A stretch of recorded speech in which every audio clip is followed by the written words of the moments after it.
my parents are ministers here, people would judge me based on who my parents are rather than who I am. The moment I say, oh, my dad is a minister, like, that pastor's daughter, any small thing I breathe, pastor's daughter did this, all of that. So I stopped telling people I was a pastor's kid. It takes delusion to be successful.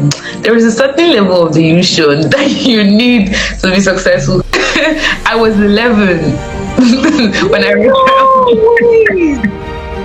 Do it. If it works out, fine. If it doesn't work out, move on. So the quote on my wall is, becoming was never meant to see you carry it all alone, but to remind you that I am with you always, even till the end.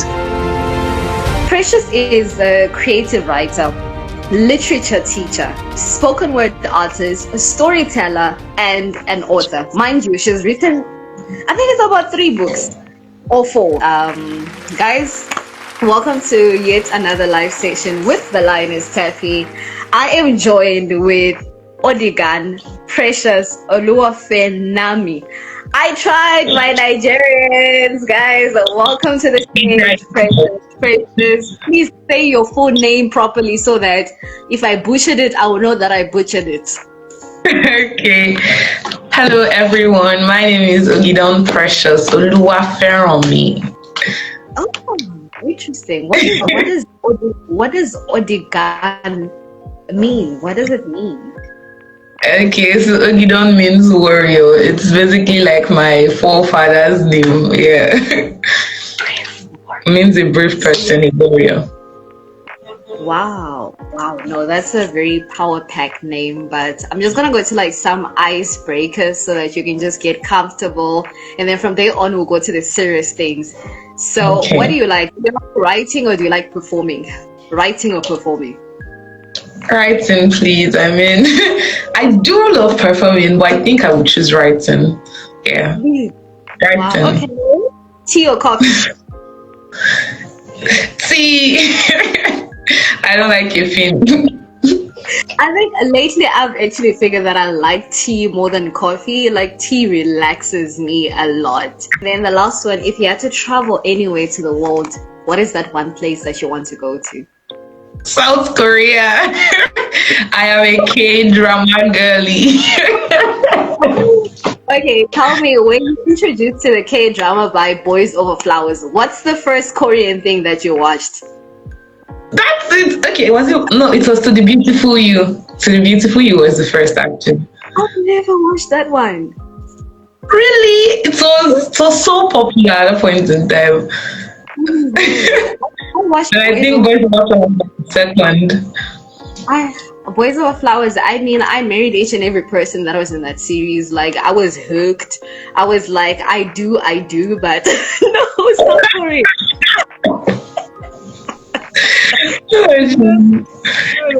That's great. So guys, I see some people have joined. Taffy, it's nice to see you on the platform.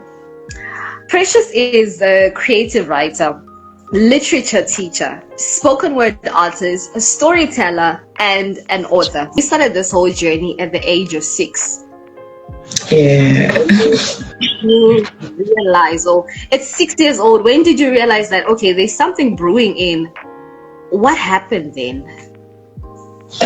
Okay, so at 6, what I just knew I liked to do was to read. I just like to read stories. And I remember that back then, I was really young and I just had this love for wanting to read stories. Even before 6, I could not really read because of my age, but then I would make my mom buy me storybooks, and then I would tell her to read it and tell me the story. I would put pressure on her to read it. She must read it. Then after reading, she would narrate the story to me. I'll be like, okay, no problem. That was my style. And even till now, there are some of the books that she still reminds me about. But that was how it started for me. I just knew, I love being around books. I wanted to read. That was it for me. And gradually it started like that. So even after all of that went by, I remember this one time when I read a particular short story and I'm like, I don't like how this story ended. And I rewrote my own ending from that story.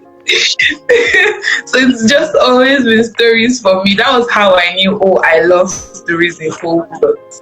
Yeah, so was it maybe your mom or dad that introduced you to the sphere of reading and books who played the biggest role in your journey as you were a young child? My mom, actually. I mean, she was supportive. When she's going to the market and she's like, "What do you want me to get for you? Get me story books." Even when she would be the one to read, she would still buy them for me, and she would not be that stressed. So yeah, my mom played a huge role in that. Wow. No, shout out to your mom. Shout out to your mom. I see we have Yeah, a Oh, and Washe, you are welcome to the live, and please do leave some likes, hearts, and everything nice in the stage. But I love how you say that your mom played a very huge role in your journey. But then as you grow up, didn't you ever lose that passion? Because some people end up doing athletics, some people end up doing drama, acting, and some people even end up being engineers. What kept you going, or did you ever lose your passion somewhere? Yeah, I did. I remember this time in 2019. So then I was preparing for senior secondary school examination, and a lot of things were just happening at that point in time. And I just felt like I was losing that side of me. Writing is something that comes so naturally to me before. I could just be sitting and then ideas are filling my head. Before you know, I've written a full-blown book in my head. But at that point in time, I just realized that it was not as easy for me to write, and it was starting to get difficult. I just kept telling myself, okay, after my exams, I'll get that part back and everything. Eventually, exams ended, and I realized that I was stuck writing. I tried my best. I think at some point I wrote like a couple of chapters of the book, but then it crashed. I was so heartbroken. I just lost the motivation. Then 2020 came. I stopped writing. 2021, 2022. It was just a lot. So 2020, 21, 22, I did not write anything until 2023. That was like the period of time when I lost that passion. For me, writing was just, don't talk to me about it again. I don't want to hear it. What do you think was that you losing your passion? What do you think was the determining factor? You know what? I don't want to do this. Okay, I think for me, it was having to juggle so many things at once. I know that I am a multi-talented person. I'm not trying to say I do know that I am multi-talented. So I do a whole lot of things. At that point in time, I was an art student. So I was doing art subjects, government, literature, everything. And I liked literature, yeah. I was doing well at it and everything. But that was not what I wanted to study. It was more like, I was being, should I say forced? Or like, it was not really what I wanted, right? And then eventually there was an opportunity that, okay, I could finally switch to the department of my choice. And I'm like, okay, I think I will do this. And eventually I started. The road did not seem as easy as I thought it would be. So at that point in time, I was going through a whole lot of pressure of knowing, senior secondary school certificate examinations are closed. You cannot fail this. You have to do this right. You have to study. Just so much pressure on ground. I'm like, how do I do this? And I think I'm this one person that when my mind is in chaos, I don't think I can think well. So I allow that to drag on and on and on and on. So all of that was like a determining factor as to why I'm not like, do I think I still want to write? I was writing and said, Becky. Oh my word. Odi dad, Princess Oluwafe Ramia. Oh my word. You've gotten better. You're better compared to the first time. I'm getting better. Did you just decide, okay, this is gonna be my stage name? Let me take it there. No, actually, it was not. I did not just decide. I mean, at first, I was stuck between pen names when I started writing. At first, I was just using my normal name. Then eventually, I'm like, okay, I think I need a pen name now. I think I started with Honey. I used Honey. Yeah, Honey. I used Honey for a while. Honey. Then I took one of my grandpa's name, Honey Festus. And it made sense for a while in my ears. Then eventually I went with the English name of Honey in Yoruba. It's also my name, Oyi. And I was doing it for a while. It wasn't it. Then eventually I went with Aidan. I was just switching pen names. Then I remember this one time in 2024. I was really going through a rough time. Things were not like, So it was really like a rough patch for me, basically. And for so long, one thing I was struggling to do was to be like, okay, so where do I stand now? Where am I right now? Where am I? Like, who am I amidst all of this? And I was just sleeping away. And then I don't know, somehow I started writing poetry, and then when I would write, I would put the initials of my name at the end, right? OPO. But it did not used to have the full stop in between. And people were like, what's this? What's that? What does it mean? And people were like, you should at least make it have the full stop in between. I was like, okay, no problem. Yeah. And I remember around that period of time, my baby sister, she gifted me a bracelet that had my initials on it, OPO. And I loved it so much because I would look at it most of the time. And then for me, it just gave me that sense of identity I needed to feel at that point in time. So yes, I just knew this is my pen name. It just feels so me. And I know I'm not changing it. It's here to stay. The theopoherself. No, that's lovely. That's lovely. So, today's theme, I decided to title it Midyear Reflection, Rewriting Your Story. So I want to find out, it's been like 6 months now. And there's a lot of things that we probably wrote in the beginning of the year or later on during the year. If you had to give your year from January until right now a title, what are you naming? What are you naming your year right now? Half of that year. I would say a roller coaster. Ooh, dig deep into that. I want to hear it. Okay, so I think January was cool. It was calm. It was basically like that bubbly new year. I had lots of plans. If you check my, I had a whole long list of things I wanted to do. But somehow, the year was giving me like a what I ordered versus not what I got moment. How do I explain that? Okay, so I wrote a whole lot of list of things I wanted to do. Okay, do this, do that, do this track, do that track, write this, write that, and all of that. But somehow, now that I look at it, I realize that everything has not exactly been going according to my plan. But would I still have it any other way? No, I think I still like it this way. Why? One thing I didn't see myself stepping into this year was leadership positions. And seeing myself in that position right now and doing well at it, I'm like, girl, I didn't know you had this in you. There's been a whole lot. I mean, going on to even expect. And somehow it's just happening. There are like good sides, bad sides, and everything. But in the end, it's a whole roller coaster. And I love the thrill that comes with it. I love that. Now, I'm just thinking, what would I name my year? I feel like it's like party pack.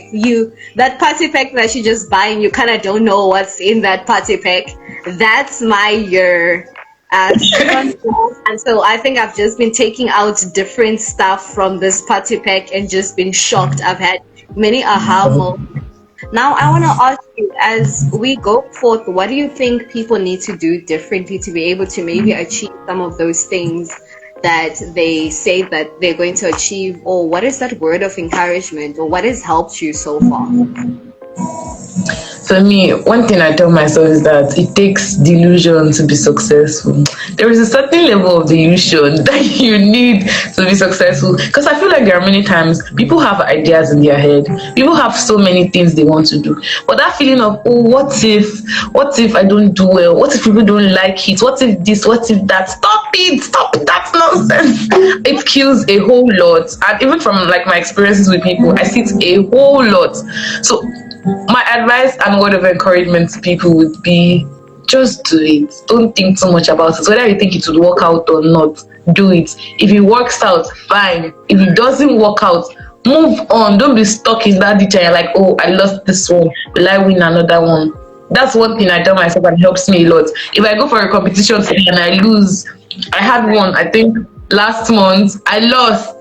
And we made it to top 10, but eventually we lost. I would not say, because of this, I will not join any other competition. No, take the lesson. What could I have done better? What would help me do better in the next one? Move on. There are so many stages to win on, so why allow yourself to drown in one? So please stop thinking about it. That's my advice to people. Ooh, you mentioned a whole lot. It takes delusion to be successful. Just move on. Oh my word.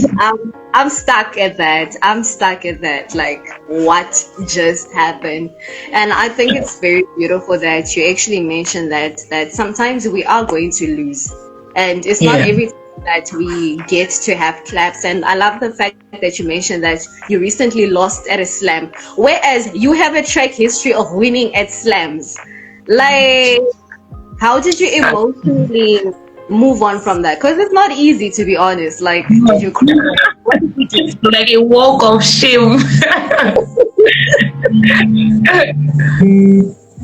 Well, I think I just have this mindset that you would win, you would lose. And every single person that wins like consistently, they must have lost at some point in time. And regardless of what you do, you still meet people that are better than you. So when I enter a competition, I enter with this mindset of, oh, as much as I want to win it, I'm also here to learn. What did I do wrong? What did I do? What could I have done better? Yes, it's going to hurt. But at the same time, there are so many other things to do. Life is too beautiful to like be bothered by losing one thing when there is so many other things to win. I mean, I might have lost this competition, but it does not make me any less who I am. I think around that period of time when I lost that competition, there was a particular poetry contest I entered for in April. That's the Emmy Poets. I did not make it to the top anything, but I think like few days after that time, I just saw, oh, your piece, the night I stopped apologizing, has been selected for publication in this as the top 85, and I'm like, oh wow, I wasn't even expecting this. So because I lost one, will I allow that to stop me from celebrating the one I won? No. No, that's fantastic. That's fantastic. Now we're talking about, you recently have a big win, and we're talking about it. It's called Finding Love, a book that you just released, which was in 2023, accompanied with the other two books that you did release, which is Trials of Life, then there's Words of a Teary Eyed. Talk to me about finding love. Which space, which mindset were you in? Because we were talking about how you kind of lost this ambition to write, and then somehow you come back into writing. You bring us a book.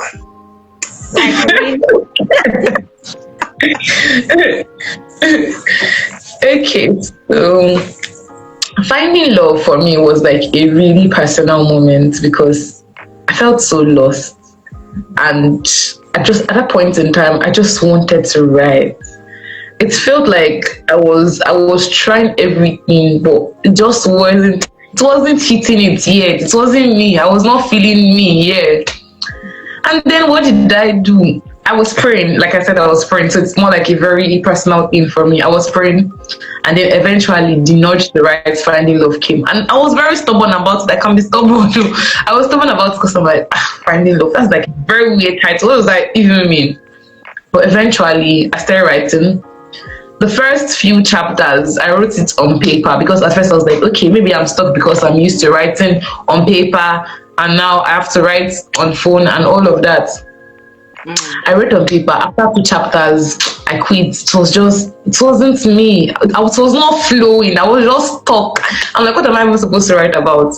Then eventually, I think somewhere around February, I can't remember, either February or March, then I thought I just received clarity on it and it just became easier and I started writing. As lazy as I am and as much as I would procrastinate, I wrote this book in 1 month. When I think about it, I'm like, 1 month. The shortest time I've used to write a book. Wow. It's nothing less than 3 What is the book about? I think someone in the comment section, Umbalentle, says best book, which means that, girl, you're busy releasing good books out here. I see Weave, Kiki out here also. Thank you so much for joining in, and everyone else that's joining in. We're talking about the book Finding Love by Precious. Tell me about the book. What is it about? Is it a spoken word? Is it a short story? Is it a thriller? What kind of book is it? Okay, I think that's like the most unexpected part. It's actually a self-help book. Where the first idea would probably make you think it's probably a novel or something.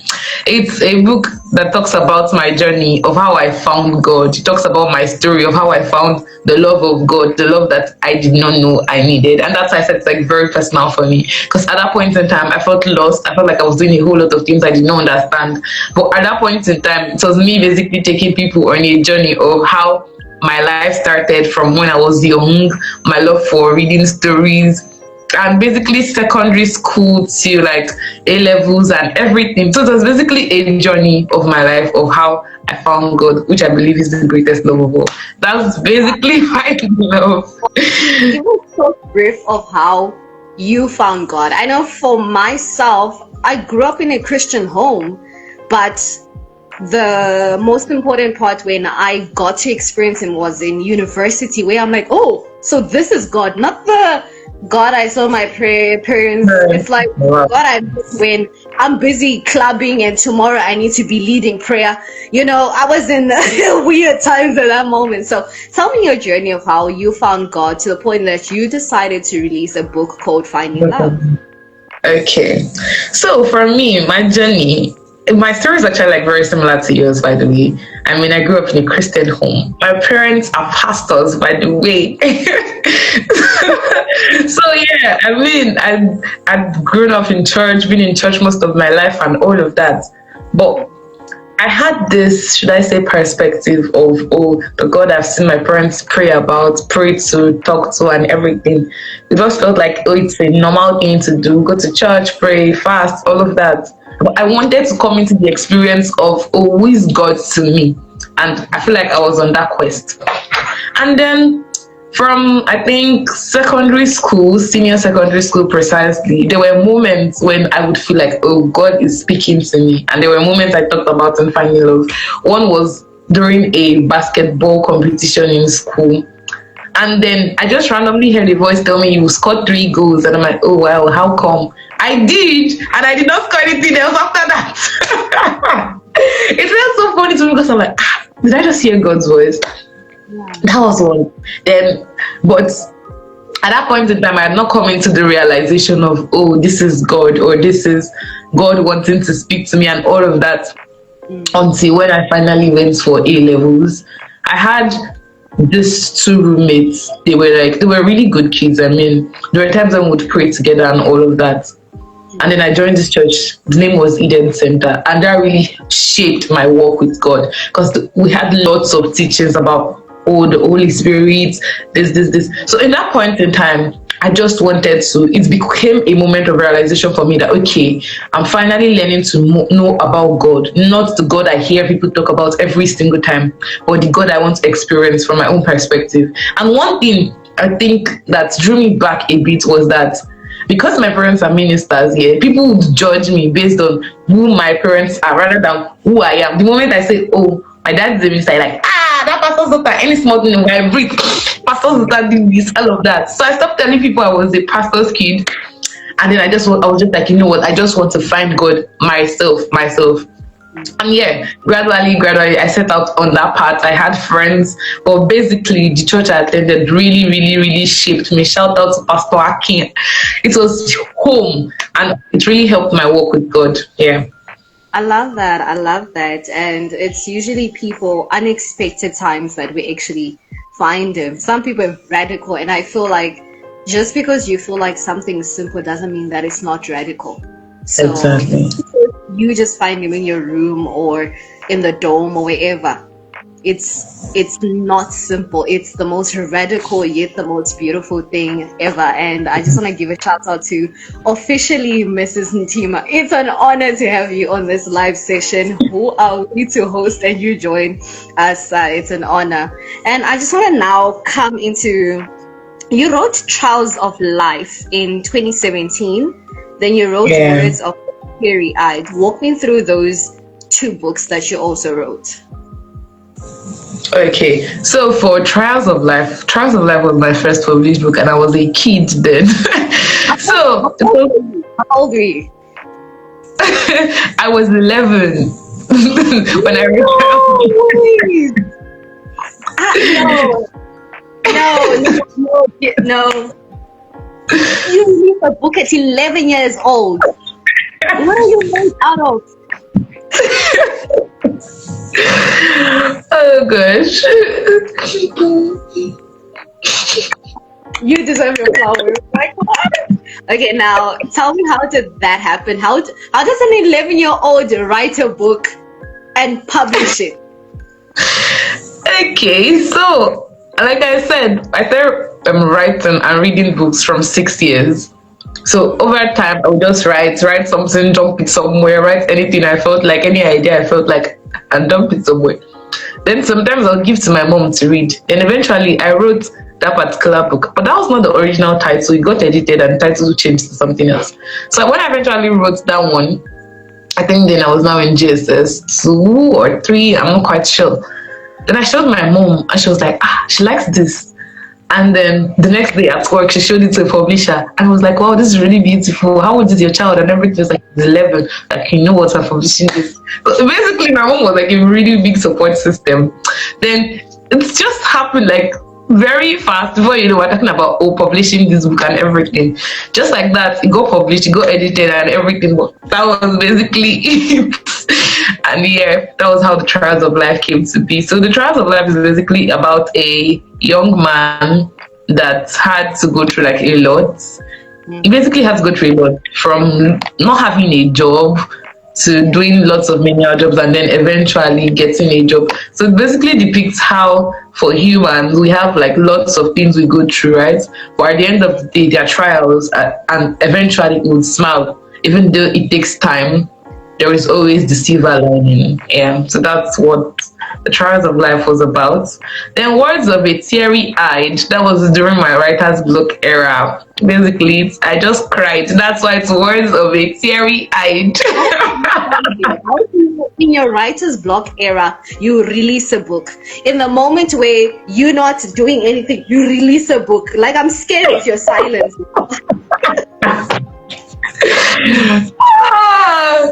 Okay. Yeah, actually I was really frustrated that I could not write. I mean, writing is everything for me. Storytelling is everything for me. That point in time when I knew I couldn't, it felt like I was missing something. So I basically wrote about what I was feeling. It's a poetry piece, by the way.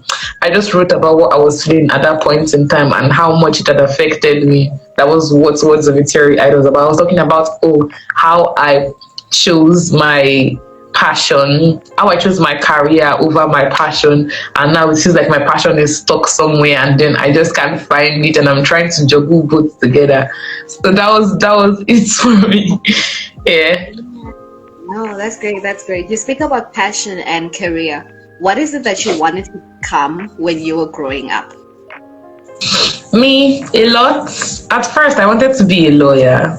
I think I said that for quite a long time. Then eventually I came into senior secondary school and I'm like, I love chemistry. I don't want to become a lawyer. My parents were like, girl, you've been saying you want to become a lawyer since you were young. Eventually I went to art class with that law, you're gonna be it. So that went by, and I think when I was almost done with secondary school, I finally had this moment where I could switch and to actually go back to science class. And at this point in time, I wanted to now study medicine and surgery. I was really passionate about it. I don't know if it's all the K-dramas I was watching, but it was giving me this doctor hero moment. Then eventually I went on like that. And I think later on I just realized that, okay, I don't think I want to do medicine and surgery. Yeah. This is what I really want to do. I want to do radiography. And yeah, that's where I found myself. Hi. I love what I'm studying right now. So for me, it's been a whole lot of things I wanted to be. I think there was a time I wanted to be an engineer also. But yeah, here I am and I love who I am. Wow, so you just say a radiography. Radiology? Yes, radiography. Yeah.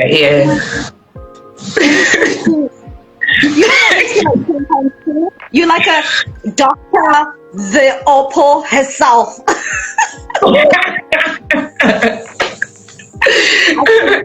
Title, and I see butterfly effect is here. Lovely to see you. Like, people from my varsity era are literally watching this, and I'm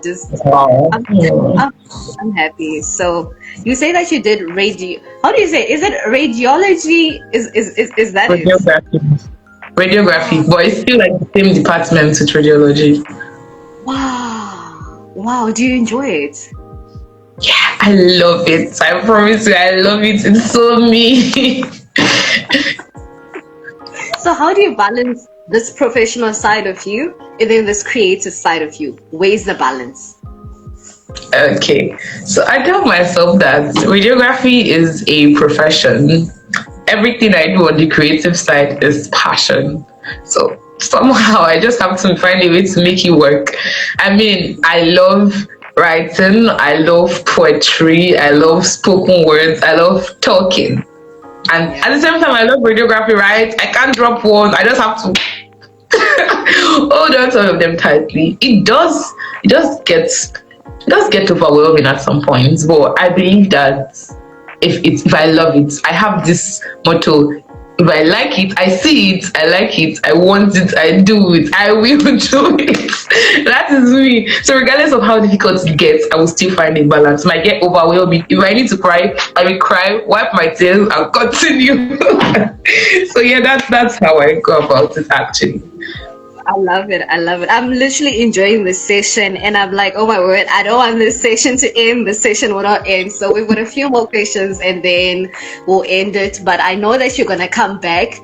But I want to ask for anybody that feels scared to present themselves out there. For example, you've published books, you are a spoken word artist. I've seen your stuff out there. You put yourself out there. You are on Ifemi. I love that spoken word poem that you feature with Tej. I love it.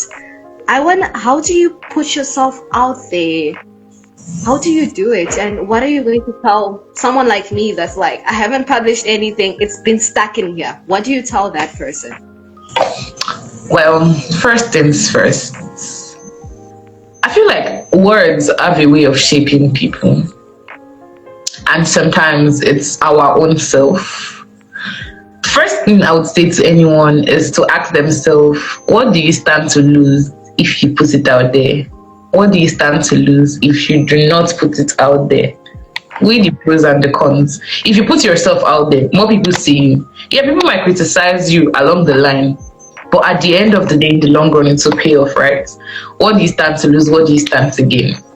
And also, putting yourself out there, you are doing it for you because you want people to see who you are and who you are building. And yes, it's not easy. I'm not even trying to sugarcoat things. Just wake up one morning and decide to posting videos. When I started doing spoken words, people used to insult me that I'm jobless. Now they should see me, please. You are jobless, you don't have work. So yeah, people would always talk. But in the long run, know your destination. And even if the destination is not clear at that point in time, just know that I am putting myself out there because I want to do this, because I want people to see me. Once you find that moment, don't have that mentality, just continue. Don't allow the noise to get to you. There will definitely be many things people want to say along the line, like, oh, it's not even good enough, it's not this, it's not that. But at the same time, still be open to growth. So if you are here, you are doubting yourself, you want to put yourself out there, but you don't know how to, you can talk to people. The ideas might be stuck in your head, but trust me, like I said, words have power.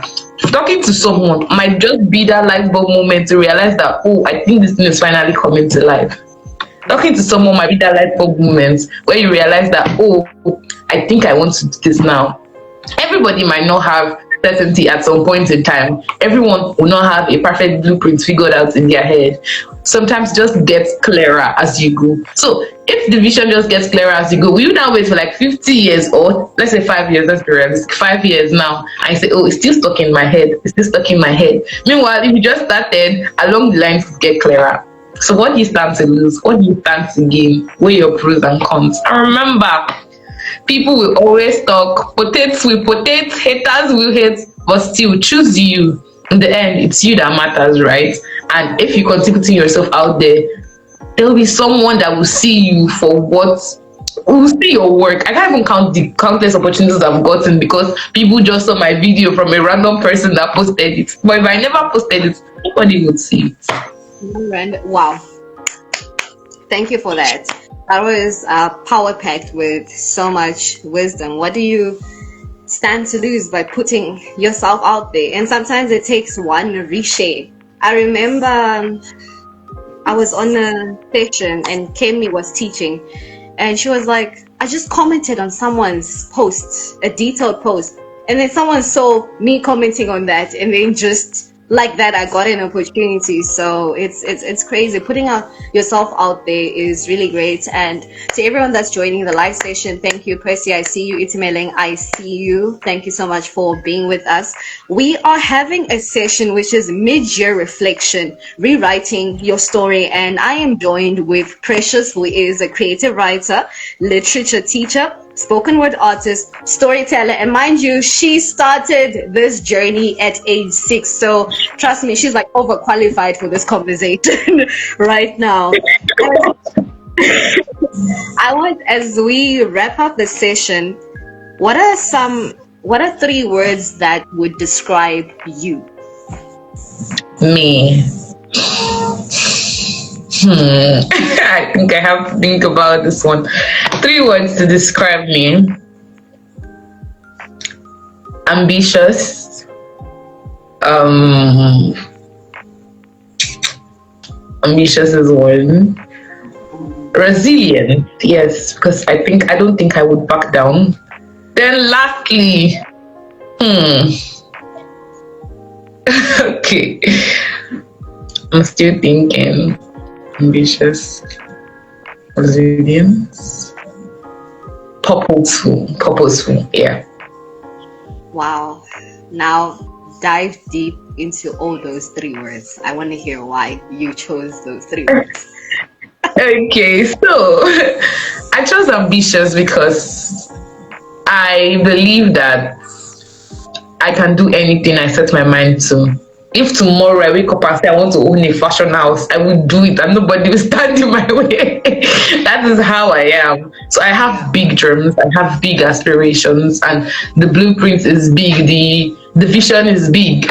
So yes, that's why I would say ambitious. I'm always like trying to do different things and all of that. Then resilience, because I've had moments of writer's block, moments where I could have said, oh, I'm not going to write anything again, I'm not going to do this again, I'm not going to do that again. But no, I wouldn't let that stop me, right? So whether in the creative space or in my professional space, I would not allow one thing to stop me. I might cry, I might be broken, I might be down, but trust me, I'm going to pick myself back up and I'll come back stronger. Then lastly, purposeful. I would say purposeful because for me, life is about purpose, and everything I do comes with a reason. And my biggest reason is to make an impact. That's basically the major reason that drives me. That's what drives me. When I see people, I'm like, oh yes, I want to make an impact in this person's life. When I leave, what can they say I've done for them? How can they say that I've helped them? So that's purpose for me. In poetry, writing books, everything, even in the professional space, storytelling, teaching, for me, it's always been about purpose. How can I help this person? How can I impact this person? And yeah, that's what defines me. That's what drives me. Love that. And I'm impressed with that. If there is anything, if I walked into your room right now and there's a frame, what are you putting on that frame? What kind of picture are you putting on that frame, or words? What are you putting on that frame that I will be able to put on my wall? For example, if this is my studio, you came here, what are you leaving me? What am I looking at? So what is on your wall? Okay, my wall.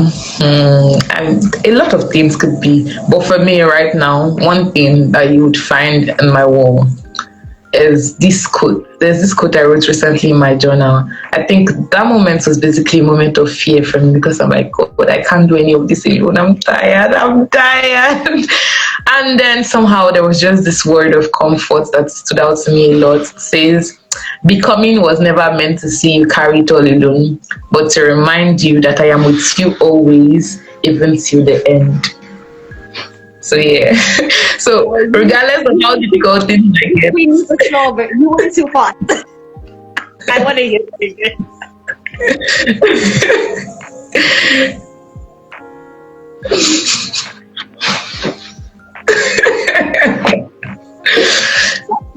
No, you doing that again. What did you say? Let's just like we hear. I want to hear, what's the quote on your wall? Okay. Okay, so the code on my wall is becoming was never meant to see you carry it all alone, but to remind you that I am with you always, even till the end. Yeah. Powerful. That's powerful. No.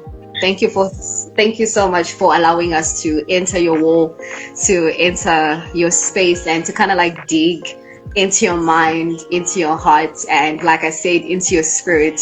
Because the point of this conversation is to make sure that I do not just talk to the natural, I talk to the spiritual part also, and you're able to leave us with something to carry on with. Before obviously the final word, I want to hear, where can we get you on social platforms? Where can we order your books? How do we get in contact with these amazing things that you're doing? Okay, so my social media handle for Instagram is theopoherself.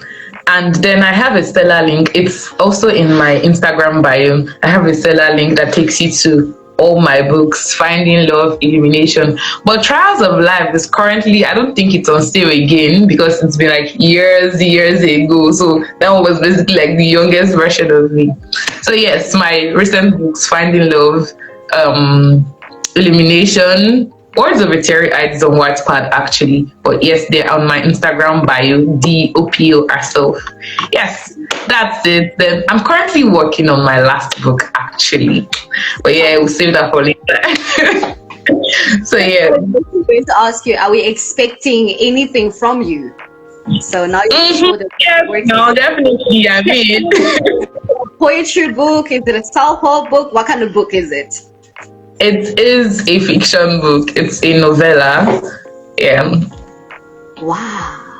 But this time I'm reaching a different target audience. It's okay. Let me give you like a brief background. It's basically about teenagers in secondary school. It's set in a secondary school.